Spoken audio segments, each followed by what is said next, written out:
அன்புள்ள பக்தி கிளிட்ஸ் அன்பர்களே வணக்கம். சூரிய பெயர்ச்சி பலன்களை நாம் பார்க்க போகிறோம்.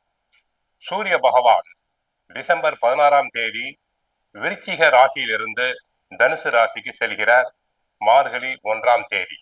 அன்றைய கிரக நிலைகள்: கடக ராசியில் குரு வக்கிரம், சிம்ம ராசியில் கேது, துலாம் ராசியில் சந்திர பகவான், புதன் சுக்கிரன் விருச்சிக ராசியில், சூரியனும் செவ்வாயும் இணைந்து தனுசு ராசியில் உள்ளனர்.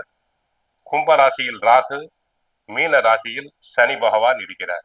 இந்த சூரிய பெயர்ச்சியினால் சிலருக்கு சாதகம், சிலருக்கு பாதகம் உண்டாகிறது. சூரிய பகவான் பிதாகாரகன், ஆத்மகாரகன் என்போம். ஒரு தலை நோய் வருவதற்கு காரணம் சூரிய பகவான். தைரியம், ராஜ சேவை, உத்தியோகத்துக்கு காரணமானவர். சிம்ம ராசி அன்பர்களே வணக்கம். சிம்ம ராசியினருக்கு 5ஆம் இடத்திற்கு சூரியன் செல்கிறார். டிசம்பர் 16ஆம் தேதி விருச்சிக ராசியில் இருந்து அவர் இதுவரை 4ஆம் இடத்தில் இருந்த ராசிநாதன் 5ஆம் இடம் செல்கிறார். 5ஆம் இடம் கவனம் தேவை. பூர்வ புண்ணிய ஸ்தானத்துக்கு செல்கிறார். குடும்பத்தில் கவனமாக இருக்க வேண்டும். கணவன் மனைவி ஒற்றுமையாக இருக்க வேண்டும். சிறு பிரச்சனை என்றாலும் சண்டை சச்சரவுகள் வரலாம். குடும்பத்தில் செலவுகள் அதிகரிக்கும். கடன் வாங்க வேண்டி வரலாம். ஆகவே கவனமாக இருங்கள்.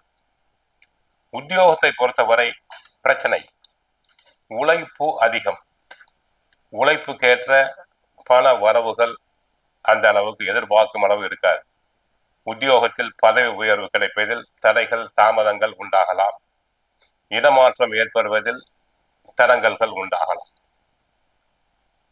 பிறர் வேலைகளையும் தாங்கள் சேர்த்து செய்ய வேண்டி இருக்கும். உத்தியோகத்தில் வீண் பழி சொற்கள் வரலாம்.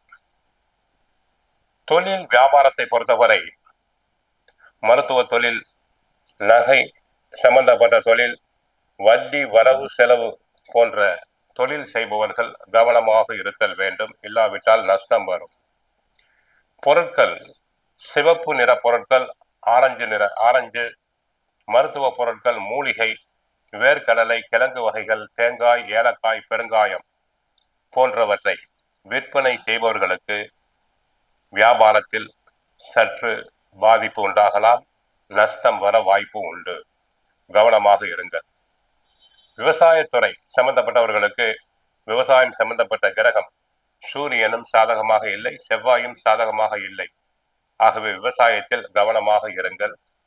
விவசாயத்துக்கு தேவையான உரங்கள், மருந்துகள் கிடைப்பதில் தடைகள், தாமதங்கள் உண்டாகலாம். அதிக செலவாகும்.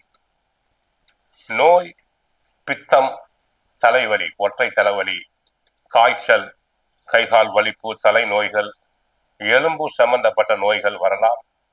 உடல் நலனில் பராமரிப்பு தேவை.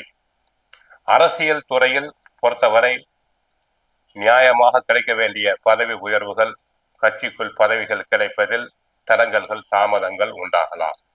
ஆக தாங்கள் கோவிலுக்கு சென்றால் நவ கிரகத்தில் உள்ள சூரியனை வழிபடுங்கள், சிவபெருமானை வழிபடுங்கள். வாழ்க வளமுடன்.